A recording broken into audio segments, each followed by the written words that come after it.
खुलुमबाय दिनै 27 डिसेम्बर 2023 बुधबार जुलि जानो थाखाय थाग थियारि खालामबायमोन जुलियाबो जासिगौमोन नाथाय गुन्डाजों गावथारजानांगौ जाबाय उत्तर प्रदेशनि सासे सेंग्रा पुलिसा क्रिमिनेल आरो पुलिसनि गेजेराव इनकाउन्टार जानायाव बिनियाव गुलि नांदों आरो बे पुलिसा थैदों थैनाय पुलिसनि मुङा जाबाय सचिन राठे पुलिस कन्स्टेबलमोन आरो बेनि जुलिया फैगौ बोसोरनि फेब्रुवारि दानावसो जानो गोनांमोन आरो बेनि नखरनि मानसिफोरा जुलिनि थाखाय साखा-फारा खालामखागासिनो दंमोन जेब्ला यूपी पुलिसा सासे मोस्ट वान्टेड जाना थानाय अशोक यादव मुंनि क्रिमिनेलखौ एरेस्ट खालाम थांदोंमोन अब्लानो बे जाथाया जादोंमोन लोगोसे बे जाथायखौ लानानै रायजो नाङैनो गोथौवै दुखु फोरमायदों लोगोसे बे क्रिमिनेलखौ हमनानै फासिनो थाखाय गोबानो दाबि खालामदों बेंगालुरुनि हसकोटेयाव गंसे मन्दिराव फुजा जानाय समाव फुजानि प्रसादखौ जानानै सासे आइजोआ जिउ गोमादों आरो बे जाथायाव गुबुन 60 सुबुंफोरा खिनाय गोबानाय आरो लोमजानाय जादों बे समाव बेराम जानायफोरखौ फाहामसालियाव फाहामथाय बे जाथायनि सायाव नायबिजिरगासिनो दङ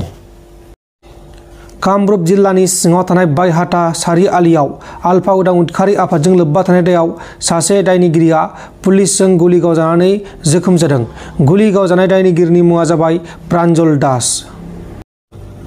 बजालि जिल्लानि सिङाव थानाय पाटासार कुसिनि साखाथिनि मरका ओनसोलाव पुलिसा ड्राग्सनि बेरेखा गोख्रों सिग्रोमनानै ड्राग्सजों लोगोसे 7 ड्राग्स फालांगिरिखौ एरेस्ट खालामदों हमजानायफोरनि मुङा जाबाय रन्जन दास सुरजित दास लक्ष्मी कलिता हिरण्य शर्मा और उदिप्त गोस्वामी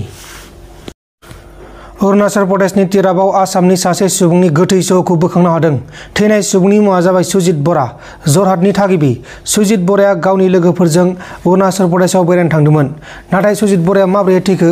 बेखौ दासिमाव गुमुर मोनथ'नाय जायाखै आरो सुजित बरानि नखरनि मानसिफोरा सुजित बराखौ बुथारदों होननानै अजद दैखांदों दा बे जाथायनि सायाव नायबिजिरनाया सोलिगासिनो दङ दिपेन बर' नों मासे थगायसुला खियावबो गैया हासुदैयावबो गैया एकदमबारे थगायसुला नों ट्रेक्टरनि ड्राइभार होननानै दावराव रेख्रेब नार्जारिया बुंदों दा दिपेन बर' नोंहा लिस्ट दङबा नों लिस्टखौ होनो हागोन नामा अबे गामियाव दानख'नांगौ नोंनाव लिस्ट दङबा देखायनो रायजो राजाफोरनो दा जोंबो मानिगोन नों जुदि गनायथाव जुदि नों जुदि लिस्ट होनो हायोब्ला जोंबो मानिगोन जुक्ति दंब्ला अबे गामिखौ दानख'नांगौ जों मानिगोन हा नोंलाय माथो उनाव बुंलायखो जे माने गामि दरसे दानखौ होआं होनना बुंलायमोन होननानै दसेयावनो मा फौ सौलाया मानसिजोंलाय लासिंसिं नोंथ' बुंबाय नोङो एखेबारे दरसे गामि दानखौ होआङो बिटिसि दरसे गामि दानखौब्ला आंनि गोथै साजों थांनानैसो गामि दानखौनांगौ होनना बुंबाय मा होननाय जाखो बेलाय फौ सौलाया नोङो डिफेन्ड नों मानसि थगायसलाय नों लाजिना लाजिनाय सासे एबसु नेता जानानै एबसुआव बदनाम खालाम नोङो लाजिया जोंखौथ' एबसु मावनाय जोङो बिराद गोबाव एबसु मावदों जोङो हाइ स्कुलनिफ्राय आरम्भ खालामनानै रमान स्क्रिप्टनि आन्दलनाव जों ओंखारबोदों Medium of instruction. Medium introduction primary school tonight. जों बेयाव आन्दलन ओंखारबोदों जोङो सापरगाव थाबायनो थांदों थाबायनो थांनाय बेयाव बिराद दोगोदो बुजादों बेयाव डक्टर रबिन बसुमतारी बेसा दिनै डक्टर जाहैबाय बेयाव फरायनानै दा बेयाव बिराद बुजादों बेखौ बाननानै लाबोदों फक्रागासिम नों मिथिगौ नामा बिराद आन्दलनखौ जों बोरै खालामबोदों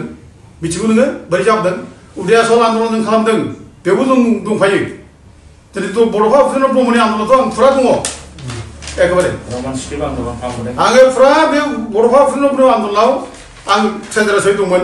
बड'फाया आंजोंनो थाफादों जाफादों जेराव थादों बियो आन्दलनखौ जोंनिफ्राय स्टार्ट खालामदों अबाव जोंहा कन्ट्रिबिउसन गैया होनखो नोङो मानो गैया जाखो जों दङ रमान स्क्रिप्टआव दोखो दोखो बुजादों मिथिगौ नोङो बड'लेण्ड मुभमेन्टआव बड'फा उपेन्द्र ब्रह्मनिया बड'लेण्ड मुभमेन्टआव आंहा मा कन्ट्रिबिउसन दं रायजो राजा मिथिदोंना जेल जादों खननै नों मा खनसे बुजादों पुलिसजोंलाय नों खनसे एसे जा पुलिसजों नोङो खियावबो गैया हासुदैयावबो गैया नेता बे बिजाबजों बिनो गाज्रि खोथा नङै खोथा बुंलाबायो नों नेता नामा नोङो थगायग्रानि थाखाय एकदम फयसला नोङो ट्रेक्टरनि माबा ड्राइभारा नोंसो एकदम जोंथ' रावनिबो पार्टिजों जेबो सोमोन्दो गैया नों ट्रेक्टरनि ड्राइभार नोङो ट्रेक्टरनि ड्राइभारखाय नोङो ट्रेक्टरनि जानाय खोथा बुंबाय थायो नोङो सरकारनि नोङो स्पक्स पार्सन जानाय बुंबाय थायो नोङो दिनै बे गामि दानख'नाय बाथ्रा बुंदों नोङो दा दाखालि बुंलायबाय नोङो मोनसे खोथा गोदानै जे बे माने गामि दानख'नाय लिरनाया लाबोलाय सुथिया लाबोलायनो लेरफ्लादोंसो आरोखि बे अबर'खौ सन्थुष्ट खालामनो थाखाय लेरफ्लादों नों लाजिना लाजिया दिपेन बर' बिदि खोथाखौ खोनानै जेरै बयबो लाजिजोब्बाय नोंनि माने फरायसा जायफ्रा मोजां मोजां फरायसा दङ बिसोरनो लाजिबाय आनफिट नेता होनना बुंबाय मानसिया बिदि बुङो सोरखौ नुवाब्ला एफा गिदिर सुक्तियावनो हम मिनिस्टार लिरनाय सुक्तियाव लेरफ्लान दोननो मा बुंखो नोङो लाजिया गैया ना दिनै नोङो बे माने सुक्तियाव जे बिराद गाज्रि जाबाय गामि दानख'नायनि सुक्ति जाबाय बेथ' बिराद गाज्रि जाबाय बे मा जाखो बियो दा दिनै 1100 माने गामि दानख'नांगौ होनना बिदों अबरफ्रा बे गामि दानख'ब्ला माबा थांगोन मिथिगौ आरो जोंनि बड'लेण्ड रायजोआ बोरै मावनांगौ नों अजय्य नेता नोङो दिहुनबर' नों न'नि खोथा बुङै नोङो रायजोखौ मिसलेट खालामगासिनो थगायगासिनो दं नोङो सोर बुजियाखै जोंलाय बुजिजोब्बाय ना दिनै नोङो एखेबारे जोंखौसो ट्रेइटर होनना बुंदों ट्रेइटरा सोर नोंथ' दिनै जोंखौ ओमफ्राय बे माबायाव माबा भुट नुदोंनो जोङो दा बिटिआर सुक्तिनि भुटआ जोंखौ नागाराखै होसो गैया बे भुटआनो जोंखौ दानिया दा सिखार जाबाय नों होनबा नोङो बे बिटिआर एकर्डआ जे भुट जे हाबनानै दं दा सिखार जाबाय नों नंगौना बे भुटआ जोंखौल' होसोआखै बर' जाथिखौ होसोदों बे भुटआ दिनै बर' जाथिखौ अखेब जानो हादों दिनै बे भुटआ गोहो दिनैखौ अरग्लिनानै जानानै सेस खालामदों दिनै बे सेस खालामबाय बे बिटिसिनि जायगानि 62 पावार बे सेस खालामबाय गैला जोबसै एडमिनिस्ट्रेसना नों दिनै भुट दोनदों नों भुटखौथ' नोंसोर लगायदों नोंनो नों भावखौ नोंलाय नोंबो जागोन नोंबो बे भुटजों दिनै जोंखौ बुंनानै भुटनि सिमां मोनदों भुटजों होसो जादों होनना बुंबाय दिनै जों नंगौ जों नुदों बे भुटआ बर'खौ दिनै बुथारसिगोन बे साबधान बर'फ्रा बे भुटखौ जों ओंखारनांगौ दिनै आरो बे भुटखौ ओंखारनांगौब्ला बे डिफेन्स बर'बादि मानसिखौ जों दिनै सिना लानांगौ आरो बेबायदि मानसिनि नेतृत्वखौ जों दिनै जोबदावनांगौ बे अजय्य नेता बियो दुलाराय बर' फरायसाफोरनि आफादनि बे माने नेता जानो थुमाया बे अजय्य नेता लाजिनाय गैयै बे मानसि बियो लाजिया नों दिनै माने एर'प्लेन गाखो नोङो बे माबानि बिटिआरनि नोङो थब्ला लानानै गिदिं नोङो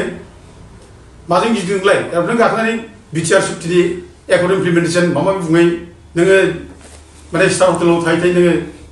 हि माखन थब्ला लानानै जादों फुर्ति मोनदों नोङो दिनै जाथिया जे मा जादों बेखौ गियान हा नों निकृष्ट मानसि नों दा जों मुगैयो बिदि मानसिखौ दा दिनै नोंहा जुदि साहस दंब्ला बेफोर जायनाखि माबा बेफोर बुंफै नोङो अब्लानो बे बिटिआर सुक्तिया मोजां होनब्लानो जों बिटिआर सुक्तिखौ मानिना लागोन बेयाव नों आननेसासारि कन्डिसन बानायनानै नोंहा जे साहस गैया नों जे गाब्र'दों जे माने डिबेट खालामनो बुंनानै नों दिनै खारख'नो नागिरदों नोङो दिनै नोंसोर बिटिसिआव नोंसोर बिटिआराव नोंसोरो लिरनानै गारबाय जे रायजो नांनाया जोंनो लिरनानै गारबाय कमप्रिहेनसिभ एन्ड फाइनाल सलिउसन ओमफ्राय बे माने जायनाखि आसामनि बाउन्डारि बेखौ माने व्हाइल किपिं इनटेक्ट द टेरिटरियेल बाउन्डारि अफ आसाम होननानै लिरनानै गारबाय बिसोरो रायजो नांनाया होनबाय दा बड'फा उपेन्द्र ब्रह्मखौनो फाननाय जायाखै नोङो बड'फा उपेन्द्र ब्रह्मनि मान सन्मान सेस नों बिनि आदर्श सेस आरो नोंनो लाजिया दिनै बड'फा बुंदों नों बड'फाखौ नुवाखैबो नोङो सिनायाबो नोङो जाफानबो मोनाखै नोङो आरो नों बे मानसिया दिनै बड'फानि खोथा बुंफैनो लाजि रोङै जों दुखु जायो बड'फानि माने नाम लायनायनि गाज्रि खोथा बुंब्ला जों दुखु जायो थगाव आं जुवा बे माने माबाखौ रिप्लाइ होआबा नों लाजियाखिसै नामा लाजिनानै गैयै नोङो एखे अजय्य नेता नोङो आरो दिनै नोंथ' मा बेल' नोङो 2021आव नोङो सानसुमा खुंगुर बैसोमुतियारिजों डिबेट खालामनो नों दुथान खोथा बुंदों बिराद गिदिर खोथा बुंदोंमोन नोङो बिरादनो बे समावबो नोङो जेब्ला सानसुमा डिबेट खालामनो हागौ बे नों सब फासबाय नों माबायदि नेचारनि मानसि नोङो मा नेचारनि नेता नोङो थगायसुला नेता नोङो ना साहस गैया ना स्टाडि गैया ओरै बुंलाबाय नोङो दा दिनै बुंना हो नोङो दिनै बुंना हो जे जों ओरैबायदि दिनै बे थिथा जायनाखि कन्डिसन होदों बे डिबेट जाब्लानो गासिबो ओंखारखाजोबो डिबेटआव फैदों डिबेटआव फैनानै जों रिप्लाइ होगोन आरो जों रिप्लाइआव जेनोब्ला जों नोंनि जायनाखि जुक्ति जों मानिजोबगोन गासिबो जों मानिजोबगोन अब्लानो जोंबो बुंफागोन जे बे माने पिआर होनायाव उद्ध जानांगौ होनब्लानो जों बुंफागोन ओमफ्राय बे माबाखौ बिटिआर सुक्तिखौ नंगौ मोजां होननानै जों बुंफागोन फै नोङो डिबेटआव जों बेखौ दाबो खावलायो नोंथांमोन दिनैनि खौरांफोरा बेखिनिल'मोन बेखिनिसिम नायनायनि थाखाय नोंथांमोननिसिम रोजा रोजा साबायखर गोजोन्थों एसेनोसै जय बर' हारिनि